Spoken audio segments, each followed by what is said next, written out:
Welcome back to the channel. I've been waiting to get the Metallica Black album in the mail before I did my next video, but it's been stuck in transit for like 2 weeks, so I decided to do a new arrivals video. I did one before, it didn't get much attention, but that's okay.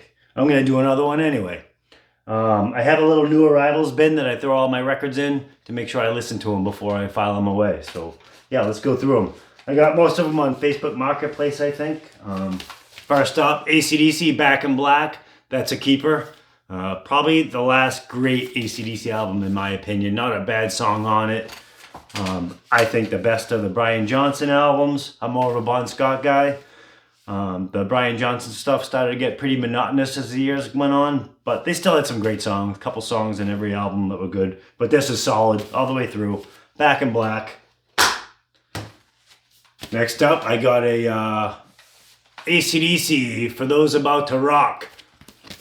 We Salute You. Honestly, I've never owned this. I had Back in Black on CD. I've never had this album. And to be quite honest, I don't even know any of the songs. I might know them once I hear them, but looking at it, the only song I recognize is For Those About to Rock. So looking forward to listening to this one. And that's going to be a keeper as well. I'm not going to get rid of any AC/DC albums. Then I got an Alice Cooper Killers album. Great album, classic. Not a bad song on this one either.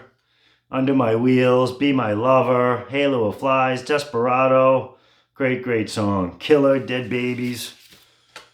Alice Cooper. Saw him live last year, 77 years old. I think it might have been the best Alice Cooper show I've ever seen. Freaking phenomenal. Next up, we got Frehley's Comet. Ace Frehley's solo band called Second Sighting. I do not know one of these songs, and to be honest, I don't love Ace Frehley's solo 80s stuff. But I'm gonna listen to it. If I don't like it, I have an eBay store, a link in the description. I'll just throw it up there and probably get decent money for it. Yeah, I don't recognize any of these songs. I do like some of Ace Frehley's newer solo stuff. Some of the cover songs he does, some good stuff. Then we got a Kiss Dynasty.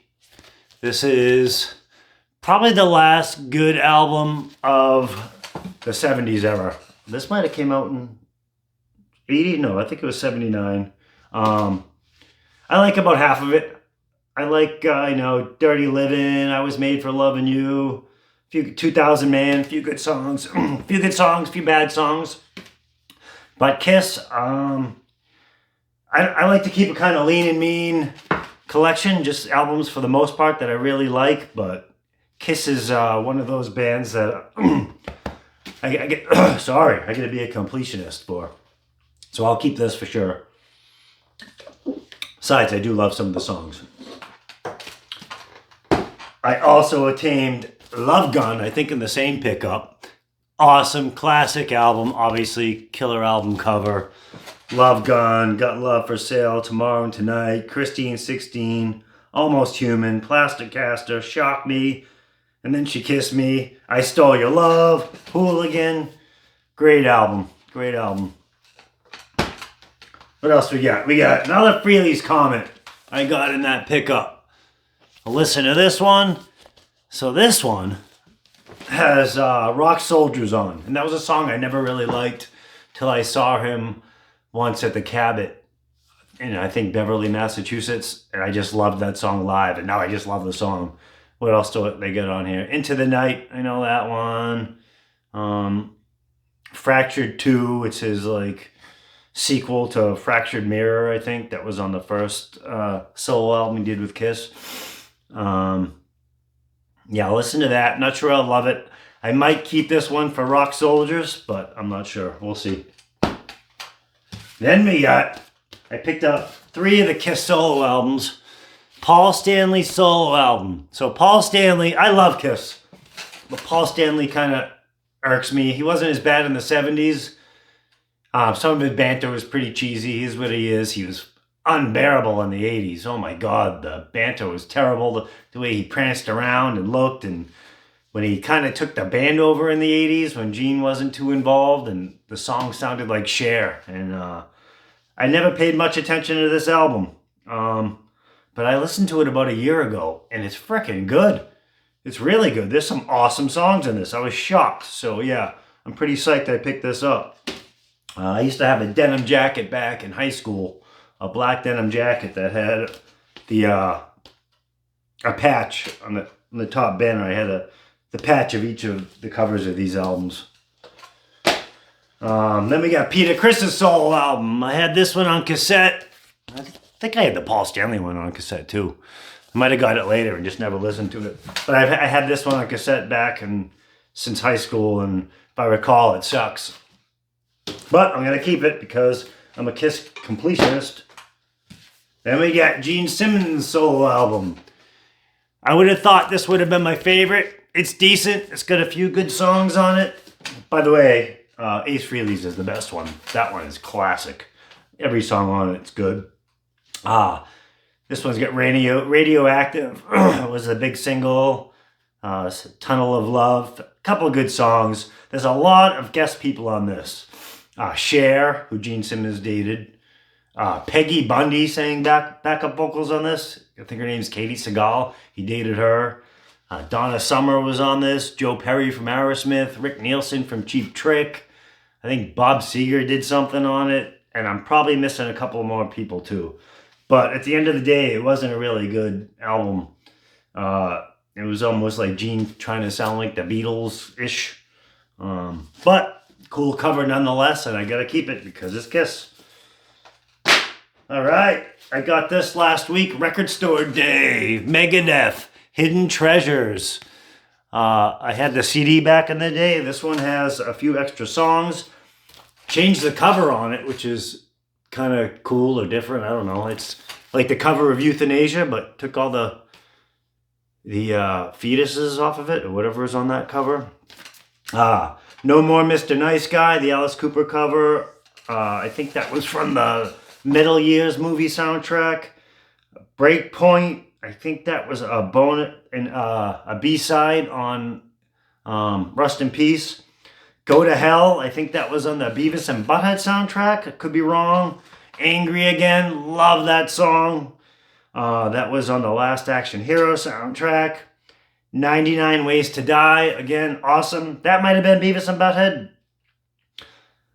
Or it might have been on Bill and Ted's Bogus Adventure or one of those, I don't know. And then the Black Sabbath cover Paranoid. And then Diadems, Sex Pistols cover Problems. Tout Le Monde, a song I never really liked until I think it was Washington Is Next came out. And he did a new version of it. And he had a female singer on it. I don't think it was the girl from Evanescence. Arch Enemy, maybe. I'm not sure, but it's a really good version. And then I grew to like the song more for some personal reasons, too. Architecture of Aggression demo. I think that was on Countdown to Extinction and New World Order demo. New World Order. I thought that was a song that didn't come out until like the 13 album, but I'm really not sure. I don't know. But look forward to listening to this. Go to Hell, Angry Again, and 99 Ways to Die. 3 in a row. 3 amazing songs. Then I got here, Master of Puppets. This was actually filed away. I did one of those Metallica vs. Megadeth videos and realized it wasn't even open. So I got to give it a listen, see how it sounds. I think I just saw it out one day and it was only $19.99, so I bought it. Obviously a classic album. This one I just got delivered in the mail. Motley Crue, live in Moscow, 1989. Look forward to listening to this. You can watch the whole show on YouTube. This is from that Moscow Music Peace Festival they had with like Skid Row, Cinderella, and Ozzy, and the Scorpions, Motley Crue, Bon Jovi. Probably forgetting somebody. Gorky Park was the Russian band. They flew all these bands out and had the Moscow Music Peace Festival. It was a big deal. I rented it on pay-per-view back in the day, and I remember watching the whole thing.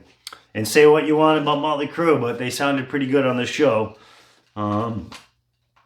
You know, they were never like the best. They were a great live band. They put on great shows, big fucking parties, great rock shows. They might not be the most talented band, but they wrote great songs. But whatever, they're not a freaking, what do you call it? Progressive band. They're a rock band. And Vince is terrible now. He wasn't great at the beginning, but he had a period where he sounded fine. He sounded fine on this Dr. Feelgood tour. This actually was right before the Feelgood tour. Girls, Girls, Girls tour, I thought he sounded good. I thought he sounded really good when he came back for the first time in 1997 after his first departure with the band, or I think only departure with the band. He came back with a vengeance. He was all in shape. And if you can go watch those videos online from 1997, 1998 from the Generation Swine tour, he sounds great. The great shows. And they weren't using backing tracks or anything back then. And you saw lots of tits at the concerts. Something you don't see anymore. It's a shame. Last up, we got The Doors, Absolutely Live. And I absolutely love this album. And I absolutely listened to it nonstop in high school. I used to absolutely love The Doors. A band I don't listen to much anymore. I don't know if I wore myself out, but I listened to this. I bought this because I was going to do a bunch of live albums, like 5 great live albums. I ended up just doing a whole video on Ozzy Osbourne, Speak of the Devil. So I didn't do it on this, but I'm glad I bought it. And I listened to it on one of the streaming platforms before I was going to do the video. And yeah, it's phenomenal. I'd say the best Doors is live Doors. Jim Morrison was just, so unpredictable. Some of the stuff he said in between songs, during songs, they were just awesome. Who Do You Love? They kind of made that song their own. Then they did a medley of Alabama song, Backdoor Man, Love Hides, and 5 to 1. Build Me a Woman. Great song.